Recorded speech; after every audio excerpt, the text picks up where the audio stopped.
Joining me on this segment of our show is Simon AIHIOKHA. Simon AIHIOKHA is an associate professor of systematic theology at the University of Portland in the United States of America. Prof, you're welcome to our show. You're welcome. Thank you very much. Well, let me start by saying congratulations because you just brought some good news to those of us in Nigeria where good news is very scarce. You know, in Nigeria today we hear about Boko Haram, we hear about insurgency, we hear about banditry. But it's good to have this good news that the University of Portland awarded you the Outstanding Scholarship Award 2021. Congratulations. Thank you very much. And I got so excited about the citation of your colleagues when in giving you that award they said that the university was giving you the award for remarkable, insightful, new, innovative and transformative scholarship. You know, and from my understanding, this award goes to very few outstanding scholars in the University of Portland. So how did you feel, bringing this good news back home? It's hard work. I would say that Nigeria prepared me for this award in the sense that my formative years were in Nigeria. And being trained to be focused and to work hard, to be dedicated, that at the end of the day it yields rewards. That was very helpful at the end. Has always helped my career. And also, I am a very purposeful person because I believe that as an intellectual, my work, I am called to create new fields of scholarship that will better humanity, and primarily Nigeria and the African continent, because I am one of my areas of specialization is in the continent of Africa, looking at religious diversities and religious notions of identity. And so that has shaped my work. But I'm also a very disciplined scholar in the sense that I can sit, as the Americans say, I can sit my butt down and then do the work that is needed. And they talked about your humility, your ability, to make what they said, others' light shine more brightly, than your own. What were they saying? Yeah, it is. I think I was trained in the seminary for that. I was in a seminarian and also a religious. So I was trained to always understand that you go together and it's always as a forest that you can withstand the force of the wind, not like as a tree. So that's always at the center of what I do, because if others shine, I do shine through them. And if others succeed, I succeed through them. If they fail, I fail. Scholarship sometimes scholarship is seen as a personal ambition, but I don't see it that way, because knowledge is always a communally created reality and is communally mediated and protected and transferred. So I'm always very conscious about that. What insights and wisdom can others bring to the conversation to enrich it, or else it becomes insensuous. Yeah. Okay, let's talk about your field, of specialization, what is called systematic theology. You are from Benin in Nigeria. You grew up in Nigeria. You are now an international scholar. And you hear every day our challenges as a country: banditry, tribalism, religion in terms of its extremism, and a whole lot of challenges. When we talk about systematic theology, how can it impact on our country, on our countrymen? How can it help improve our situation as a nation today? First of all, the discipline of systematic theology literally means it's in the Western world. In the past, it used to be called fundamental theology, which was studies of doctrines and other stuff, Christian doctrines. But in the Western world, it's gone beyond that. It's not just the study of doctrines, looking at the philosophical background. So I am also grounded in philosophy. One of my degrees is in philosophy. And so it's looking at how how do the doctrines, the teachings of Christianity make sense and how do they mediate meaning for cultures and all that. So it's not just, I am not only just grounded in systematic theology, my areas are also in interfaith studies, comparative theology, and religion and identity in the continent, and especially African cultures and philosophies. So in the area of interfaith studies, I am particularly interested in how do religious communities articulate a sense of identity, and that's not in not in negation of their social-cultural context, because identity is always constructed within the larger framework of cultural location, the geopolitical dynamics that play out in that context.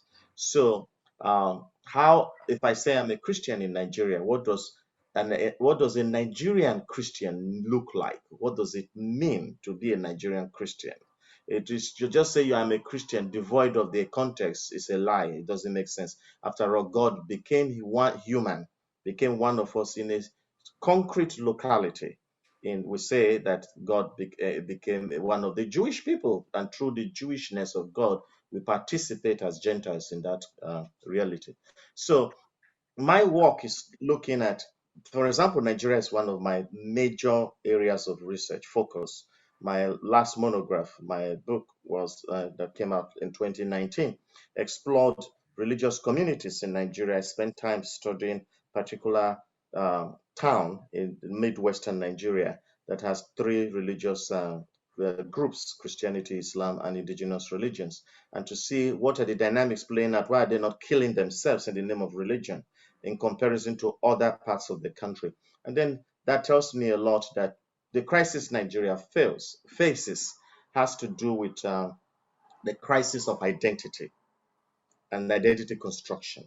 What does that mean? Nigerians, many of Nigerians are religious. In fact, if not all of them, it's anyone is an atheist, they might say they're atheistic, ideologically and philosophically, but their day-to-day lived experiences are still grounded in the religious motifs and their realities.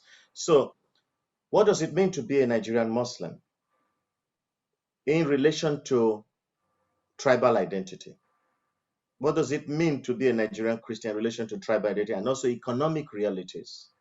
And these are the things that I am looking at and exploring. Nigeria is in crisis today, not because Nigerians do not have a sense of purpose, but rather because of the virus, colonial virus, the trauma of colonialism, and also tribalism. Tribalism, when I really want to explain that carefully, in Nigeria, when you talk about tribalism, everyone is tribalistic without knowing that they are, because it's like Nigerians are like fish inside the water. They are so conditioned by their atmosphere that they don't know they're in the waters. So tribalism was in Africa before colonial rule, but the rigid notions of tribalism were intentionally introduced into the continent of Africa, Nigeria included, by the European colonialists. And what does that mean? If you go to the part where my parents come from in Midwestern Nigeria, you have a tribe, a village, a town called Iviaro. Iviaro means children of Aro. And I happen to have studied in Eastern Nigeria when I was a Spiritan. And then I knew the Aaron Chukwu and Aaron Diziogo. And so, and I did more research, ethnographic work, to understand the dynamics between these two groups and realized that they were descendants of the Aros who came to that part of Nigeria, to my own part of Nigeria, centuries ago, and they were traders or trading their religious creativity and all that stuff. So they were diviners. So they were given home. They settled there, and they were inculturated into the tribe, the community, the Yevep tribes. And so, but that was a loose sense of identity. One could belong in different dynamic ways to a particular tribal group in Nigeria. But when the Europeans came, because it was a philosophy of divide and conquer, they rigidified notions of tribal identity consciousness. Then Nigerians bought into it, because colonialism, if you look at decolonial studies, there are different layers of trauma that occur in colonialism. First of all, the coloniality of being, whereby you are told that you are an inferior being. That plays out in very much in Nigerian psyche. Nigerian billionaires and millionaires They are not comfortable enjoying their money in Nigeria. They take the money out of the country and their kids out of the country, because to be in the Western world gives them a sense of superior identity. That is the trauma of coloniality of being. Coloniality of knowledge, which is Nigeria. Most Nigerians, all they know about who they are is only fixated within 100 years of cultural consciousness. Why? Because the Europeans came and intentionally erased memories of identity and consciousness in the African mind. And then the crisis you now have today is the major crisis, the trauma, is coloniality of imagination. If you cannot imagine a new reality, then you cannot free yourself from the trapped existence you find yourself. So, what is Nigeria? What the leadership of Nigeria and Africa, what type of imaginative powers do they have to be able to reimagine a Nigeria that belongs to everyone? That is the crisis you are faced with today. And so religion is now weaponized to articulate this trauma further, or to make this trauma the new reality. So you now become, Christians don't want to see Muslims, Muslims don't want to see Christians, vice versa. Tribal identity is also rigidified and solidified and also weaponized. This is the crisis you face in Nigeria and also many parts of Africa. So how can we use systematic theology to reset, to rejig, to redefine a new Nigeria? Because today, a lot of people say that it has moved from the old war to ideological war. It has also moved from the old war to a kind of freedom, the kind of freedom that Nigerians and Africans had participated in the 60s, kind of independence. Oh, the Igbos want to have Biafra. The Yorubas want to have Oduduwa state, and so on. How can we use this new or redefined thinking of systematic theology to correct what is wrong with Nigeria? The theology has to be liberational. So I'm not just a systematic theologian, I'm a systematic theologian who's a liberational theologian, which means that I am asking the question, how can religion help undo the shackles of slavery, of the mind? How can religion help to build society so that all lives can flourish? So it means no longer asking the old questions of subjugation, but the new questions of liberation. Why are we what we are? And what role has religion played? So as a systematic theologian, my first place of deconstruction is religion itself. I have to deconstruct the colonial tendencies of religion, because religion can be weaponized. I give you a simple example. If I were to ask you, if you are a Christian, to go to your church tomorrow and come back to me and tell me all the images of the saints and of Jesus and of God you see in your church, none of them will look like you. They are all blonde hair, blue eyes. So even your religious images are erasing your own sense of self. So your imagination is already erased and held captive. And I was in Nigeria, I think 2 years ago, for a conference that was organized by Professor Stan Eloy, a dear friend of mine. And then after that, I went to Onitsha to go and see to the cathedral to see certain things there. And then I saw the statues of the saints, the apostles, and Jesus and all that stuff. So I asked a priest who was my guide. I said, "Could you please tell me why all the saints look like Western, they're Europeans and whites, and none of them look like you?" And they said, "Oh no, they're all replicas of the apostles. The apostles were whites." I said, "Who told you that? First of all, they don't even have a sense of historical consciousness. Jesus was not a white person." And so the idea of having these images is not to talk about the sameness of what they are replicating. We don't even know what they look like. They're the Middle Easterners, but it's to inculturate the sense of the holy within one's socio-cultural context. Our socio-cultural context is missing the holy, and this is the leap, the colonial dimension of Christianity, of religion, not just Christianity, Islam. But Islam did very well prior to colonial rule. because Islam is very acculturated religion. That's why it sustains itself. That is why it stays longer. And that is why it survived. It was able to eradicate Christianity in North Africa because it has a way of appropriating the local cultures and redefining itself within the cultures. But unlike Christianity, Christianity tends to be very slow about that. And so what we have today, Christianity in Africa, is not yet an African Christianity. It is still a Eurocentric Christianity. And so, as a systematic theologian, my job is to undo those systems of erasure. Does that shed include light on them. does that include what you just said, that Jesus was not white? Yeah, Jesus was never white. He had no hair, blonde hair, blue eyes. Where was he from? He's Middle Eastern. This calls for a great debate, but Let Bring me it on. leave that. because I'm sure you're going to come back on this show not long from now. But I want to look at the nexus between systematic theology and leadership, because everybody says that the biggest African challenge may not be Boko Haram, may not be poverty, may not be religion, is actually leadership. Where is the connection between this liberating theology you're talking about and leadership that can, at the end, liberate us from poverty, from crisis, from multiple identity crisis, and all that? Where is the connection? How can we go about it? Nigeria has not, unfortunately, and I will say this, and I guess the current president might be upset with what I want to say.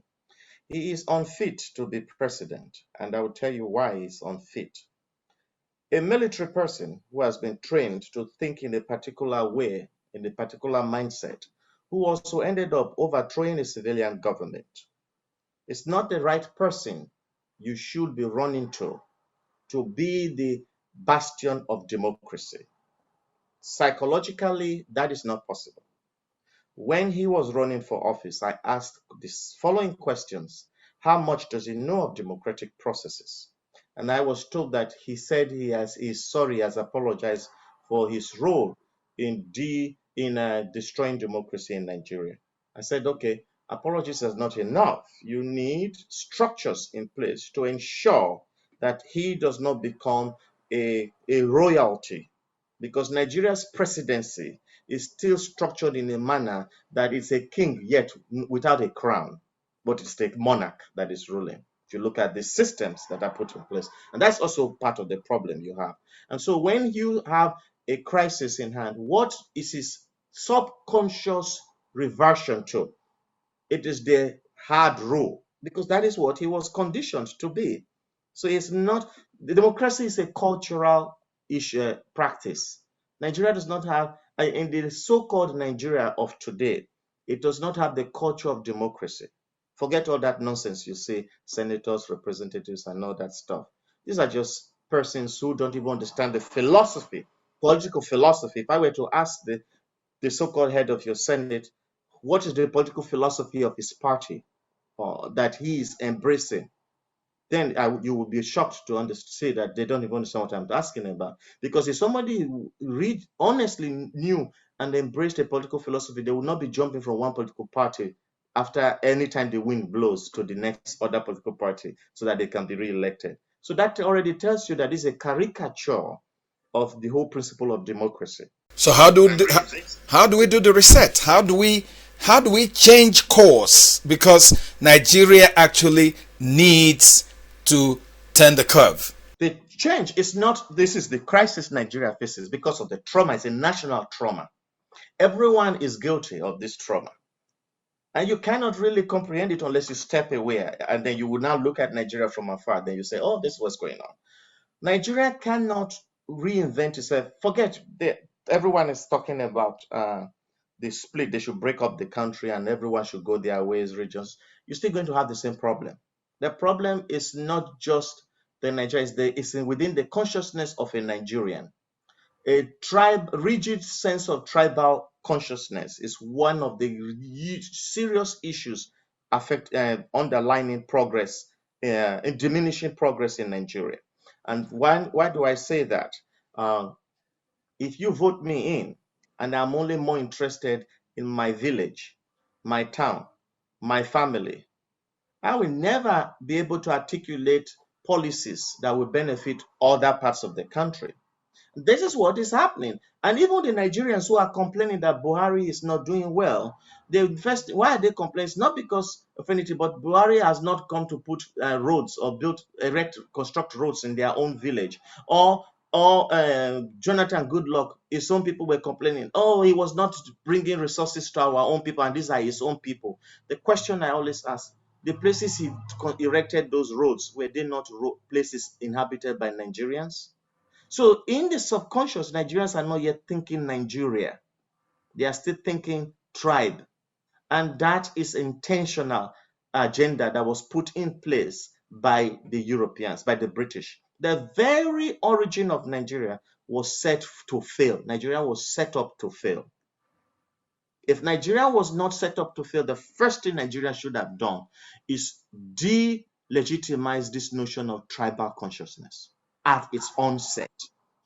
In the United States that I live in, there's California, there's Oregon, there's everything, name it. No one speaks of, oh, I'm an Oregonian, so all that matters is about Oregon. That's nonsense. We are Americans. There's a national consciousness. So how do we as a country achieve this sense of nation? A new conversation has to begin. And unfortunately, I must say this, that the academics in Nigeria have failed the nation because they are also held captive by this virus. A new conversation has to begin. It was tried, but it was always hijacked by the tribal consciousness. You had NYSC, the National Youth Service Corps, which would have been an excellent way of resetting the country after the Civil War, but it was hijacked by tribal consciousness. No one wants to go to a village in Nasarawa, or everyone wants to work in Lagos, and then they all fabricate papers and other stuff to be sent to Lagos. So that no one wants to go to a school in one village because that place is not developed. So you need a leader. The problem is Nigeria is that you still have a personality cult. And democracy does not operate with personality cult. Here in the United States, we are struggling right now because we have now seen the dangers of personality cult in the person of the former president Donald Trump, who was a disaster. And now, because personality cult leads to fascism, and Nigeria is literally a fascist state, presenting itself in a false manner to be a democratic state. Buhari was voted in because of his militaristic power. Oh, I'm going to clean house, iron fist type of rule. That's not a democratic process. And then they now say they are negotiating. What's the negotiating process of Nigeria? What projects are put in place in Nigeria to literally develop the country? What is the vision of the political elites to say, in the next 10 years, this is the level of development Nigeria has to attain? Every nook and cranny of the country has to be developed to that extent. What? None. They just go about, they develop the areas where they are living. I remember working years ago in the 90s in AIHIOKHA, Holy Ghost Juniorate, and then Uli, there was the governor of, I think, Anambra, yeah. He had this lovely mansion, and then there was the freeway. There was really bad, but he constructed a lovely road from his house to the freeway, and then at the end there was a dead end. There's no road anymore. And I just said, is this man a lunatic? Who builds this type of thing? You build this mansion, then you have this your lovely road, personal road that gets to the public road, and the public road, there's no road anymore. Why not develop the public road as well? So this sense of it's a sense of I must be better than you, a class mentality that the British left behind in Nigeria has not yet been eradicated. So you have every person living in mansions and castles, but around them are slums. And that is the crisis you have in Nigeria. There is no structural vision for the country, and there's no maintenance culture in the country. And these are elements of symptoms of trauma, national trauma. But Prof, 1960 to 2021 is a long time. Do we still have to blame the British? Did the British ever leave? Did the West ever leave Nigeria? You think they never left? I'm asking you, did they ever leave Nigeria? They never left. Okay. The economic system that the so-called Africa operates in, it's an economic system set up by the West to impoverish Africa. I'll give you a simple example. Why do you think there's always war in the Congo? The Congo has not known peace since Leopold II set his eyes on the Congo over 100 years ago. The Congo has not known peace. There is a reason for that. If Congo were to have access to its own resources, the Western world will not have the military abilities it has today because of the mineral called cobalt. Cobalt, the place where the highest reserve of cobalt is found in the Congo. If the Congo were to regulate that mineral and was to have at least 10% of the proceeds from the sales of that mineral, Congo will be the Saudi Arabia or the Dubai of the world. But it is important that there is no peace where the mineral resources are in Africa, so that the Western powers can have free access to it. The next crisis you are going to face in Africa, it will be water. The water wars will soon begin. The Western world, the water reserves, the clean water reserves of the world are diminishing. Why do you think that there's all these bases, US base all around Africa? China has its own bases around Africa. Russia is having its base. France is having its base. Britain is having its base. Why are they trying to drive all the mosquitoes away from Africa? Everyone is strategizing. You think they have their own agenda? Everyone there has his own agenda. Why was Macron coming to dance like a moron in all the countries in Africa before the pandemic began? Because the geopolitical system is shifting. Some new powers are rising. So everyone has to now run back to its former colonial colonies to figure out how to re-strategize itself and have a stronghold on those colonies. From what you said, do you suggest there's something like an elite conspiracy or complicity in what is happening to Nigeria and Africa? The Africa has these political elites who don't give a damn about the country because they don't have a sense of national consciousness, Nigeria included. There's no philosophy. There are no ideologues in Nigeria. Unlike in the past, the ideologues died after the First Republic. Then you now have sycophants, persons with no moral consciousness. They hijacked the system and they were supported by the Western powers because the Western powers wants the weakest person to be in charge who has no moral credibility, so that by the time they are done with you, as they did with Gaddafi, then they can just simply push you aside and resurrect international law against you for all your abuses and you are done with. Gaddafi was like that. He was a psychopath. So the question is, which Nigerian leaders, since after the First Republic, had a sense of national consciousness, had a sense of political philosophy? Ghana, for example, you read the works of Kwame Nkrumah, Nnamdi Azikiwe, you read his works. How many Nigerian leaders after that have written anything? Does your president right now even know what a political philosophy means?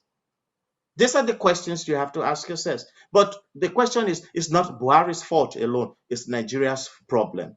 Because we are so traumatized, we vote in trauma. We vote in those who do not mean us well. And that is the symptom of trauma. So you need academics to restart this conversation. It's not about Igbo, Hausa. That's nonsense conversation. That is exactly the language the Europeans want you to, Britain wants you to speak. You need to start asking yourselves, what has happened to us as a people? How can we tap into our resources to better our country, not our village, not Eastern Nigeria, not Biafra, not Oduduwa? Those are nonsense narratives. No one was born and there was a stamp on their head called Biafra or Oduduwa child. You were a human being. You are living in a geopolitical world. And the geopolitical context you are in now is called Nigeria, whether you like it or not. So let's re-engage and redefine what Nigeria means for everyone. It's not splitting it into little parts. You split it in, the virus is still there. You're going to split further and further and further till it now becomes each family's country. So would you be among those who say, besides the psychological, manipulation, that there should be some kind of physical approach to this, where people don't have to write in every form they feel they want to write? For JAMB, I say I'm an Igbo man, I'm from Enugu State, so the indigenship thing and should go for citizenship. Are you one of citizenship that is credible? They should have policies in place, and it should be a conversation of development of the country. Say, in the next 10 years, this is the level of development Nigeria needs to arrive at, whatever political party is in place. So there should be a non-political organization put in place. The members of that must not be affiliated to any political party. They must be persons who are only interested in the development of the country. And then they come up with an agenda, a blueprint for developing the country. Because Boko Haram can be addressed if you develop Nigeria. Boko Haram has credibility today because of the economic inequalities. That part of Nigeria, people don't understand this. The northern part of Nigeria is the most impoverished part of the country. People don't understand that. They are shouting Fulanis are this, Fulanis are that, they are taking over our country. They are not. The people who are taking over the wealth of Nigeria are oligarchs. They are few and they are friends, and they don't think tribes. They are non-tribal, these oligarchs. You have some of them who are Igbo, some of them who are Yoruba, some of them who are from the north, but they are few. They own your oil wells and all that nonsense. But the Fulanis, they just construct roads for them. What has road got to do for a Fulani? Go to the northern part of Nigeria. They are still living in the forest. And then people think that they are their enemies. These people are not your enemies. It's divide and rule policy that the oligarchs are still using. Because once you keep fighting yourselves, your wealth is being siphoned out because there's no regulation occurring. Transparency. So in other words, Nigeria's exploiters are non-tribal. They are non-tribal. in what they do, tribe plays no part.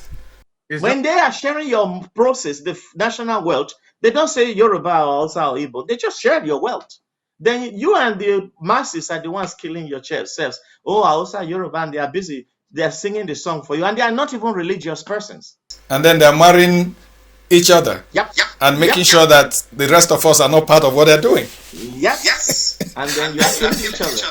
Prof, I must end this conversation. I'm laughing about it, but it's not actually a laughing matter, as we say in Nigeria.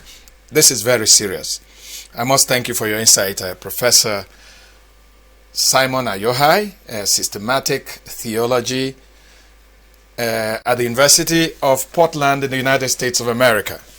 Once again, I must congratulate you for the award, flying Nigeria's flag, and bringing some good news in a country that is dying to hear good news. Thank you. Thank you. And I hope you'll be here again to talk with us. Anytime.